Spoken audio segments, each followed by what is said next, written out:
Hello les serial couseuses, ravie de vous retrouver pour cette nouvelle vidéo. Aujourd'hui nous allons voir ensemble comment réaliser les finitions de votre top rêveuse. Je veux parler des ourlets et notamment on va parler ici de l'ourlet à l'aiguille double. Alors si vous arrivez sur cette vidéo par hasard, je fais une petite parenthèse pour me présenter. Donc moi je m'appelle Séverine, je suis la co-créatrice des cours de couture en ligne serialcouseuse.com et la créatrice des patrons de couture Les Serial Couseuses et notamment du patron Rêveuse que je porte ici aujourd'hui. Alors ce patron Rêveuse, c'est un top en maille qui vous est proposé en 26 tailles, donc du 34 au 58 et en deux statures 1m60 et 1m68. Ce patron, il est dispo sur notre site internet. Je vous mettrai le lien dans la barre de description de la vidéo si vous ne l'avez pas encore. Il vous est proposé en format PDF, en format projecteur et aussi en format pochette. Donc comme je le disais, c'est un top en maille avec des manches chauve-souris et deux déclinaisons possibles au niveau de l'encolure. Donc vous avez ici l'encolure bateau que je porte là, mais aussi avec une encolure boule toute confortable, toute chaude, parfaite pour l'hiver. Ou encore dans une maille plus légère, hyper agréable à porter pour l'intersaison. Mais bon, je referme la parenthèse et on revient au vif du sujet, donc l'ourlet à l'aiguille double. Alors pourquoi un ourlet à l'aiguille double sur ce top? Tout simplement parce que ici on travaille un tissu jersey, qui est un tissu maille, c'est-à-dire un tissu extensible.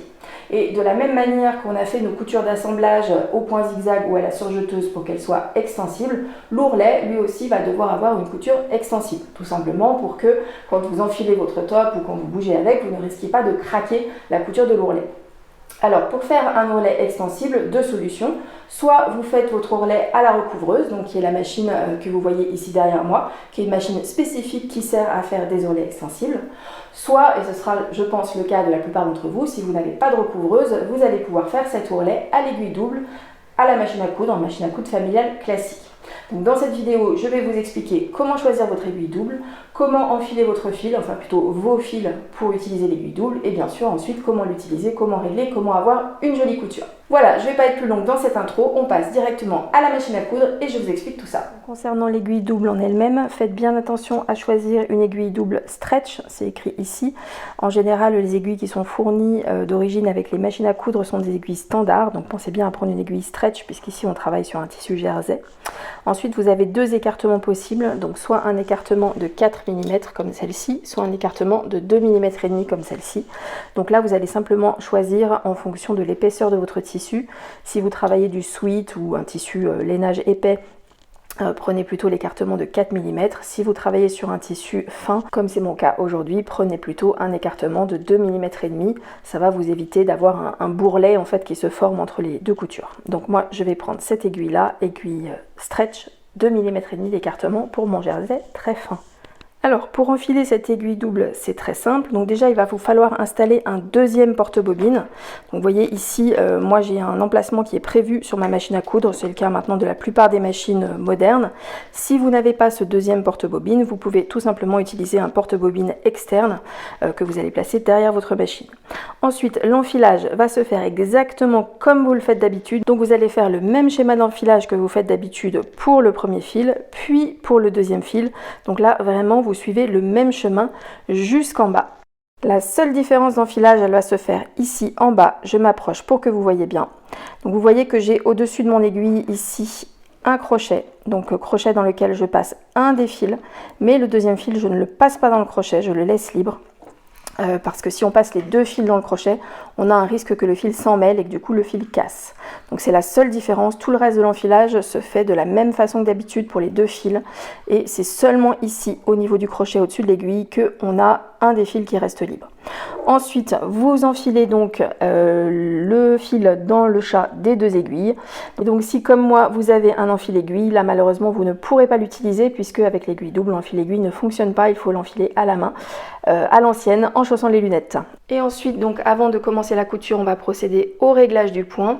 Donc ici, je vais vous indiquer les réglages qui sont valables sur ma machine et sur mon tissu. Évidemment, vous n'aurez pas la même machine et pas le même tissu, donc je vous incite vivement à faire des essais. Il n'y a qu'en faisant des essais qu'on peut trouver le bon réglage pour sa machine et son tissu.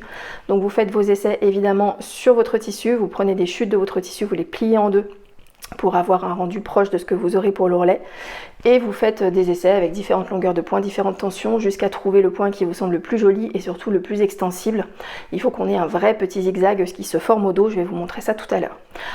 En règle générale, les deux points qui vont être à régler sur la machine, c'est la longueur du point et la tension. Donc on se met en point droit, donc ici moi le point 2 sur ma machine.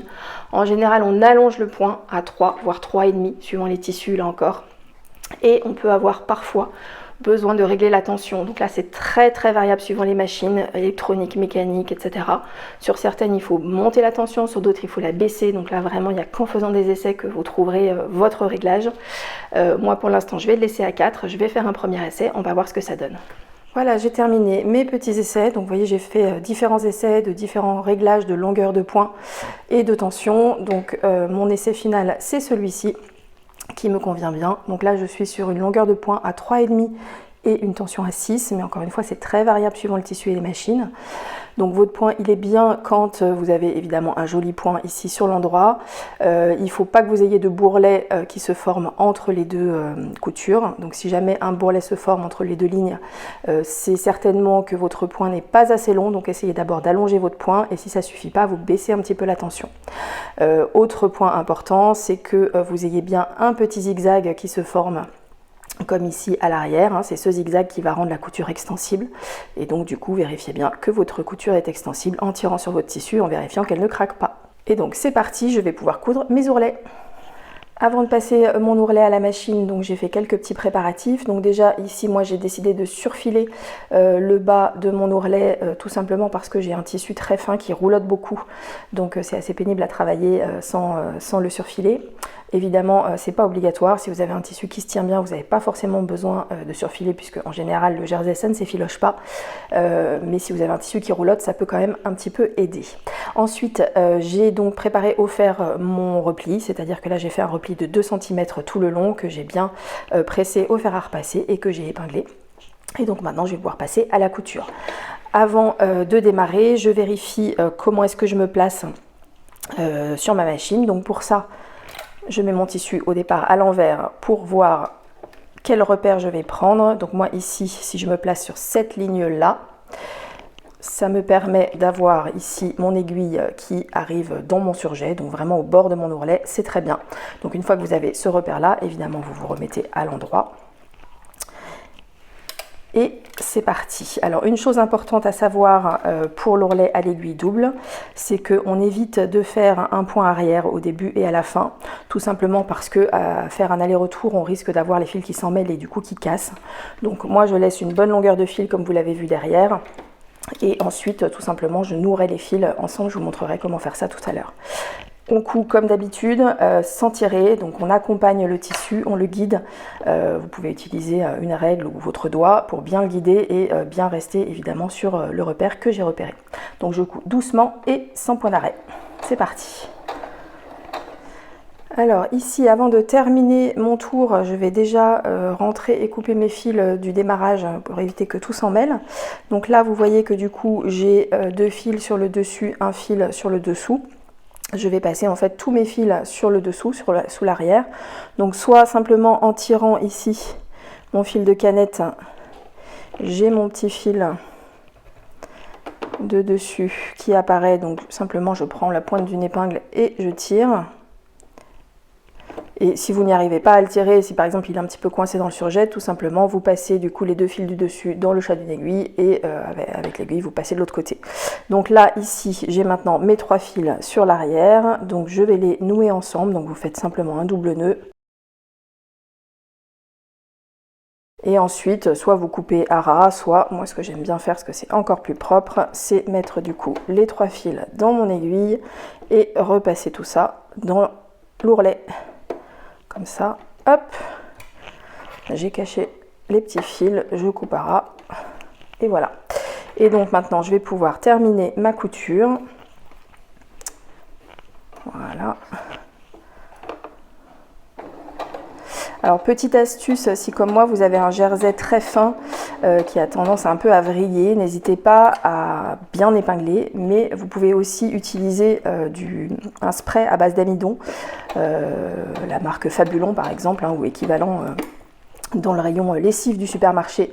Ça va vous permettre en fait de rigidifier un petit peu le bord et d'éviter du coup que votre tissu vrille, roulotte, etc. Voilà, je repasse 1 ou 2 points sur mon début. Je sors, je garde une bonne longueur de fil et exactement comme je viens de le faire, je passe tous les fils sur l'arrière et je les noue ensemble. Pour terminer, petite astuce pour les ourlets des manches. Donc là, si vous avez une petite taille, il est fort possible que votre manche ne passe pas, même en enlevant le bras libre de la machine. Donc là, moi je suis sur une taille 50, donc ça va, j'arrive à le passer, mais ça a tendance à tirer un peu sur le tissu, ce qui n'est pas génial. Et si vous êtes sur une plus petite taille, il y a de fortes chances que ça ne passe pas. Mais pas d'inquiétude, c'est tout à fait possible de coudre l'ourlet quand même à l'aiguille double, même si ça ne passe pas sur votre machine. Tout simplement, je remets mon bras libre, tout simplement je vais retourner ma manche sur l'envers. Donc on fait attention de ne pas trop se piquer les doigts avec les épingles, voilà. Donc, je retourne ma manche sur l'envers. Je vais bien coudre sur l'endroit, hein, vous inquiétez pas. Mais au lieu de placer en fait ma manche, mon ouverture de manche en dessous de la machine, je vais la mettre au-dessus. Donc, tout simplement, je vais coudre comme ça. Voilà, donc je place comme tout à l'heure mon tissu en suivant ma ligne repère, comme tout à l'heure, parce que j'ai fait aussi un ourlet de 2 cm, un repli de 2 cm. Et donc là, vous voyez qu'en fait, j'ai le reste de ma manche qui est au-dessus. Je vais simplement le dégager un petit peu ici pour voir ce que je fais. Et je vais tourner en fait au fur et à mesure. Donc vraiment exactement pareil que tout à l'heure. Sauf qu'au lieu d'avoir le reste du tissu en dessous, je l'ai au-dessus. Donc je vais doucement évidemment pour ne pas risquer d'attraper un bout de mon autre côté en cousant. Je commence en laissant la longueur de fil comme tout à l'heure.